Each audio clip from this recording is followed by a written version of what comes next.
வணக்கம், welcome back to my Karaikudi Chettinad kitchen. இன்னைக்கு நம்ம ரவா உருண்டையும் மாவு உருண்டையும் பார்ப்போம். தீபாவளிக்காக அந்த இனிப்பு 2 வகை. அதுக்கு 1 டம்ளர் ரவை வச்சுருக்கேன், அதை வெதிப்பிக்கிறேன். இந்த ஒரு ஆளாக்கு, இந்த 200 கொள்கிற ஆளாக்கால் ஒரு ஆளாக்கு வச்சுருக்கேன். அதை இருப்பு சட்டியில் போட்டு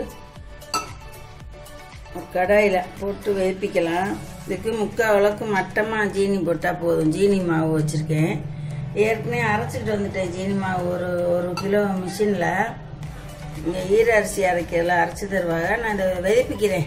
இப்போ இதை வெதிப்பிட்டு நல்லா சூடு வர, நல்லா ஈரப்பசை இல்லாமல் வெதுப்பணும். நல்லா சூடு வர வெதுப்பணும்.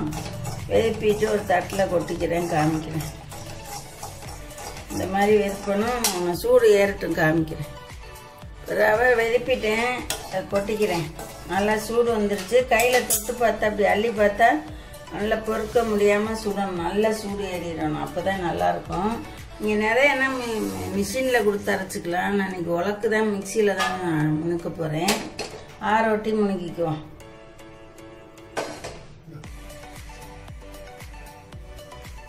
நல்லா ஆற வச்சுருக்கேன். ஆரோட்டி ஒரு மிக்சியில் போட்டு முணுக்கிட்டு வந்துடுறேன். இந்த மாதிரி கிண்டி விட்டு ஃபேனில் வச்சிங்கன்னா சீக்கிரம் ஆறிடும். அதை முடிச்சுட்டு தான் பண்ணணும். இந்த அரைச்சிட்டு வரேன், ஆரட்டும்னு சொல்லிட்டு அதுக்கு ஆரம்பிச்சோம்னா 2 தான் ஒன்றால்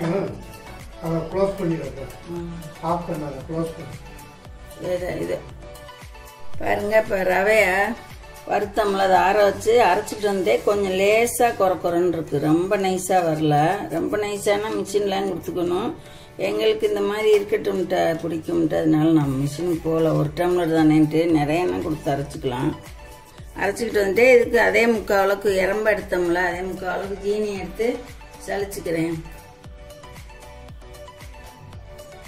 ஜீனி இருந்தால் அதே 3/4 அளவுக்கு, இந்த கோட்டுக்கு கொஞ்சம் ஒரு இஞ்சி மேலே இருக்குது, எடுத்து சளிச்சுக்கிட்டு வரேன். ஜீனி மாவு சளிச்சிட்டு 2ஐயும் ஒன்றா கலந்துட்டு அதுக்கு ஒரு 15-20 முந்திரி பருப்பு, 15 கிஸ்மிஸும் வச்சுருக்கேன். அந்த நெய்யில் வறுத்துக்கிட்டு அப்புறம் நெய்யை ஊற்றி தான் மாவு உருண்டையாட்ட உருட்டணும். கொஞ்சம் ஏலக்காய் பொடி போடணும். நான் இதை சளிச்சிட்டு காமிக்கிறேன். ஜீனி மாவு சளிச்சுட்டே நல்லா கலந்துக்கலாம். அந்த மாதிரி கலந்துட்டு ஏலக்காய் தூள் கொஞ்சம் வச்சுருக்கேன், அதையும் போட்டுக்கலாம். நைஸாக அரைச்சாச்சு. கொஞ்சம் அதை போட்டுக்கிறேன். ஒரு 1/2 ஸ்பூன் ஏலக்காய், ஒரு 3 ஏலக்காய் முணுக்குன மாதிரி அதை போட்டேன். கொஞ்சம் வாசமாக இருக்கும். இந்த முந்திரி பருப்பு ஒரு 15 பருப்பு உடிச்சு வச்சுருக்கேன். ஒரு 15 கிஸ்மிஸ் வச்சுருக்கேன். நெய் ஒரு 1/4 அளவுக்கு காய வச்சுருக்கேன். இதை வறுத்து ஒரு மூடியில் அள்ளி இதில் போட்டுட்டு கொஞ்சம் கொஞ்சமாக அதுக்கு மாதிரியே நெய்யை ஊற்றி குடிச்சுக்குவோம்.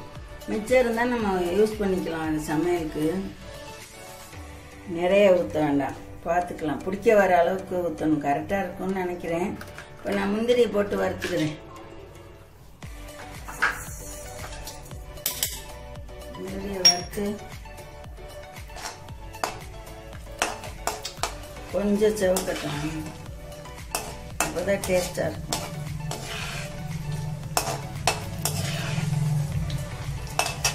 அரைச்சிங்கன்னா கொஞ்சம் ரவை வாயில் கடிபடும், அந்த டெக்ஸ்சர் நல்லாயிருக்கும்.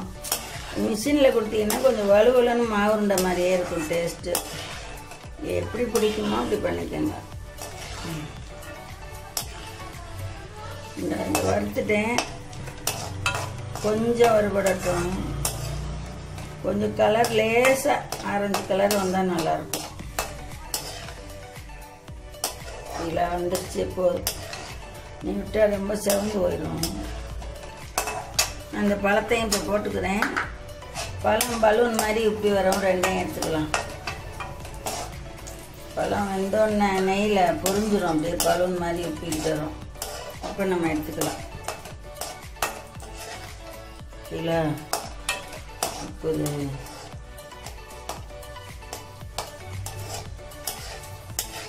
கரெக்டாக வந்துருச்சு.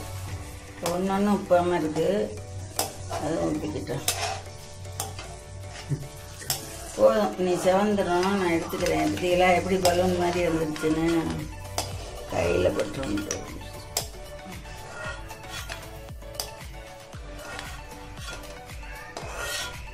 நெய் அந்த காய்ச்சல் போதும் நிறுத்திக்கிறேன். இந்த எல்லாத்தையும் இந்த இதில் மாவில் போட்டுக்கலாம். போட்டேன். இப்போ நெய்யை ஊற்றிக்கலாம். எல்லா நெய்யுமே கொள்ளும், தேவைப்படும். ஊற்றிக்கிறேன். கொஞ்சம் வச்சுக்கிறேன், பார்த்துக்கலாம். கையில் தொட்டுப்படாதையே, சுடும். கரண்டியில் தான் கலக்கணும். கடைசியாக எல்லாம் கலந்துட்டு பார்க்கலாம். நல்லா நெய் வாசமாக இருக்குது. வீட்டிலே உருக்கணும். அதான்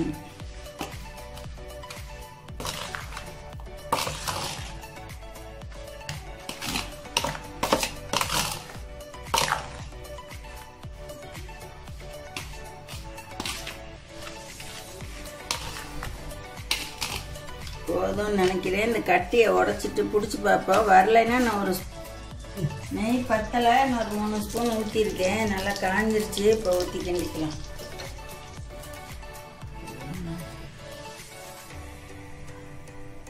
இந்த மாதிரி உருட்டணும்.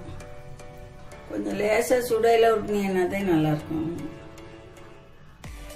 லேசாக அப்படி அழுத்தம் கொடுத்து அப்படி உருட்டிக்கிட்டே வரணும்.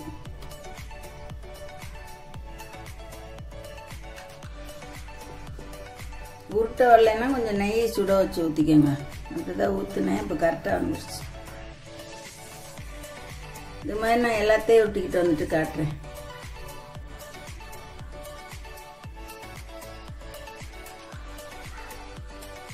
இப்போ நம்ம இப்போ ரவா லட்டு பண்ணோம்ல, ரெடி ஆயிடுச்சு. இதை பாருங்க, நல்லா அழகாக வந்துருக்கு. 12 உருண்டை வந்திருக்கு. இது வந்து இந்த டேபிள் ஸ்பூன் இருக்குல்ல, அதுக்குள்ளே வச்சு கிண்ண மாதிரி அடித்தது, அதுவும் நல்லா தான் வந்திருக்கு. இந்த மாதிரி ஒரு அச்சு இருக்கும் முன்னாடியெல்லாம், ஒரு கிண்ணம், அதில் வச்சு அடிப்போம் மாவுருண்டை கிண்ணம்னு. இப்போ அந்த டேபிள் ஸ்பூனால் ரொம்ப அமுக்கி விட்டு இப்படி அடித்தா அது வந்துருச்சு. நம்ம எடுத்த உலக்கு ரவைக்கும் 3/4 உலக்கு ஜீனி மாவுக்கும் இந்த அளவு வந்திருக்கு. நீங்கள் வேணுன்னா இதை அளவை கூட்டிக்கங்க. இவ்வளோ செஞ்சு பாருங்கள். உங்கள் லைக் அண்ட் கமெண்ட்ஸ்